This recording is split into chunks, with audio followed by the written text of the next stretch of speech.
తప్పెవరిది ఒప్పెవరిది? మాధురిని target చేస్తూ వాణిని target చేస్తూ దువ్వాడ. ఇలా ఈ డైరీ సీరియల్ కంటిన్యూ అవుతూనే ఉండాలా? ఈ ఎపిసోడ్ కు ఎండ్ కట్ పడదా? ఇంతకీ డే 3లో జరిగిన హైలైట్స్ ఏంటో ఇప్పుడు చూద్దాం.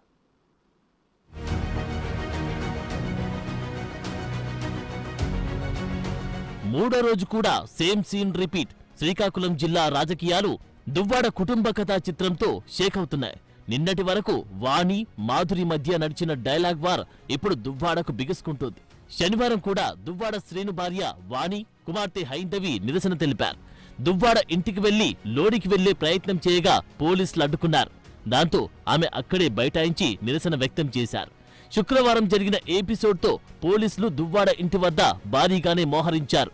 వివాహేతర సంబంధాలు పెట్టుకుని భార్య పిల్లలను వదిలేసే వ్యక్తిని జగన్ పార్టీలో ఎలా ఉంచుకుంటున్నారని వాణి ప్రశ్నించారు.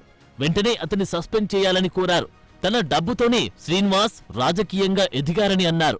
మేమంటే తాక్కుని అంటే మేమంటే క్యాడర్ చెప్పు తీసుకొడతారులేండి. వీళ్ళకి వీళ్ళ అమ్మకి క్యాడర్ చెప్పు తీసుకొడతారు. వీళ్ళకి క్యాడర్ మీద మాట్లాడింది కదా వీళ్ళమ్మ.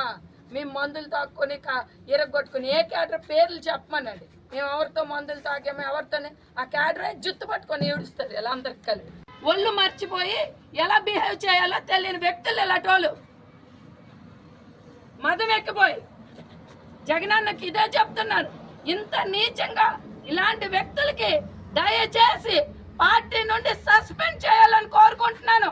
పార్టీ పరువు తీస్తున్నారు వీళ్ళు. ఇక అంతకుముందు దువ్వాడ శ్రీను కుమార్తె హైందవి కూడా సేమ్ డిమాండ్ తెరపైకి తెచ్చింది. కాకపోతే హైందవి మాధురిపై చర్యలు తీసుకోవాలని డిమాండ్ చేస్తోంది. ఇల్లీగల్ రిలేషన్షిప్లు పెట్టుకోవడానికి కాదు పార్టీలో చేర్చుకున్నదని చెబుతోంది. ఇల్లీగల్ రిలేషన్షిప్ మా డాడీతో పెట్టుకోవడానికి కాదు ఆమె పార్టీకి పంచే ముందు. తను మా డాడీ ఏం చాట్ చేసుకున్నారో నా దగ్గర ప్రూఫ్లు కూడా ఉన్నాయి. కావాలంటే నేను సబ్మిట్ చేస్తాను. అప్పుడు తెలుస్తుంది మేము అబద్ధాలు చెప్తున్నామా, టార్చర్ చేస్తున్నామా, లేకపోతే నిజంగా న్యాయం కోసం క్వశ్చన్ చేస్తున్నామా అన్నది. వాణి డిమాండ్పై దువ్వాడ స్పందించారు. ఎమ్మెల్సీ పదవి పోగొట్టి పార్టీ నుంచి తొలగించాలని చెప్పేందుకు ఇంటి ముందు ధర్నాలు చేస్తున్నావా అని ప్రశ్నించారు. అలా అయితే వాణి తన ఇంటి నుంచే డిమాండ్లు చేయవచ్చు కదా అన్నారు. టికెట్ రాలేదని తన సొంత గ్రామంలోనూ తనకు మెజారిటీ తీసుకురాలేకపోయిందన్నారు. మాధురిని కేవలం పావుగా వాడుకుందని దువ్వాడ ఆరోపించారు. మాధురిని పావుగా వాడుకుంది సార్. మాధురిని పావుగా వాడుకుంది సార్. మాధురి సబ్జెక్ట్ కాదు ఇక్కడ. పవర్ పదవి కావాలి. ఇప్పుడు ఏంటి చెప్తుంది? ఎమ్మెల్సీగా ఆయనకి రాజీనామా చేయమనండి, పార్టీని సస్పెండ్ చేయమండి అంటుంది. నువ్వు దేనికి వచ్చావు అసలు? తలుపులు ఎందుకు విరగొట్టావు? తాళాలు ఎందుకు విరగొట్టావు? నువ్వు తాళాలు విరగొట్టి ఇంటికి వచ్చింది ఎమ్మెల్యేగా సస్పెండ్ చేయమనే, అంటే పార్టీని సస్పెండ్ చేయమనే, ఎమ్మెల్సీగా పదవి నుంచి తీయమని. మరి నీ ఇంట్లో నుంచి కూడా చెప్పొచ్చు. నీకు పార్టీలో బలం ఉండి కార్యకర్తలు బలం ఉంటే ఇంట్లో నుంచి కూడా కూర్చొని చేయొచ్చు. ఇక్కడికి వచ్చి చేయడం ఏంటి? అంటే నువ్వు ఇక్కడికి వచ్చి మాట్లాడిన మాట ఏంటి? అధికారం గురించి మాట్లాడుతున్నావా? దేని గురించి మాట్లాడుతున్నావు? మీకే అర్థమైంది కదా సార్. 2 సంవత్సరాల క్రితమే దువ్వాడ వాణి తనకు విడాకులు కావాలని అధిష్టానం వద్ద మొరపెట్టుకుందన్నారు శ్రీనివాస్.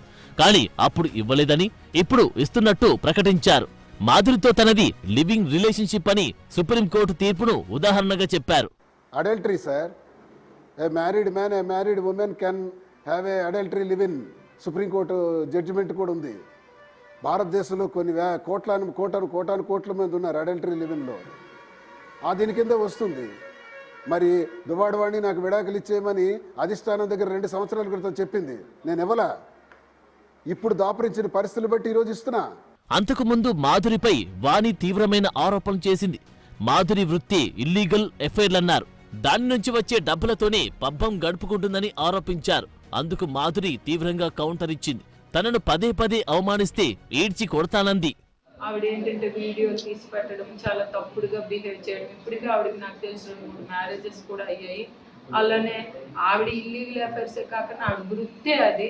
చాలా దారుణంగా దాని మీద పబ్బం గడుపుకునే డబ్బులు గడించుకునే తత్వం. దీని మీద నేను ఆవిడ మీద కంప్లైంట్ అయితే కంపల్సరీ నేను ఫైల్ చేస్తాను. ఆవిడ మరి ఇలాంటి ఎలిగేషన్స్ నా మీద చేసినందుకు నేను చట్టపరమైన చర్యలు కంపల్సరీ నేను తీసుకుంటాను. ఇలాంటి కామెంట్స్ చేసినందుకు నేను కేసు కూడా పెడతాను. నా పిల్లల గురించి నా గురించి ఇంకోసారి మాట్లాడామంటే పిచ్చి భాషలు వేస్తున్నావేంటి? ఇంకొకసారి నా మీద కామెంట్ చేస్తే ఈ చీచి తంతాను. నీకేమైనా ప్రాబ్లం అంటే నీ మొగుడుతో తేల్చుకో. వాణి, నా పర్సనల్ లైఫ్ నన్ను కామెంట్ చేస్తే రైట్ నీకు లేదు. నా గురించి కామెంట్ చేస్తే నడి రోడ్డు మీద ఈ చీచి తంతాను అక్కడికి వచ్చి నీ దగ్గరికి. నా గురించి మాట్లాడే రైట్ నీకు లేదు, నా ఫ్యామిలీ కోసం మాట్లాడే రైట్ లేదు, నా క్యారెక్టర్ కోసం మాట్లాడే రైట్ లేదు. నువ్వు ఒక క్యారెక్టర్లెస్ ఉమెన్వి. నీకు ఏదైనా ఉంటే నువ్వు మొగుడుగా తేల్చుకో.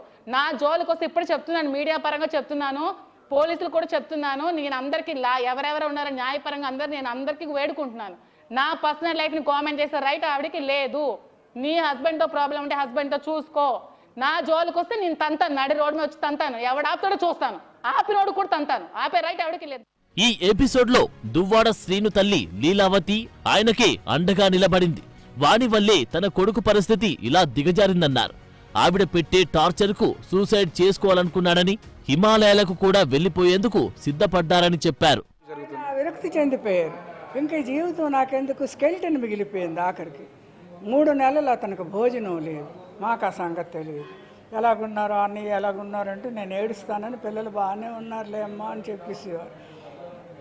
ఇలాగైతే ఒకరోజు తను ఇంకెందుకు ఎక్కడైనా చనిపోవాలని ఒకటి, ఇంకా హరిద్వారం ఎక్కడికో వెళ్ళిపోతానని ఒకటి, ఇది చేసి సన్యాసం పుచ్చుకోవడానికి కూడా అతను తయారైపోయాడు. దువ్వాడ వాణి, శ్రీను ఇద్దరు పోటాపోటీగా ఫిర్యాదులు చేసుకోవడంతో ఈ ఎపిసోడ్కు ఎప్పుడు ఎండుకాడు పడుతుందో వేచి చూడాలి.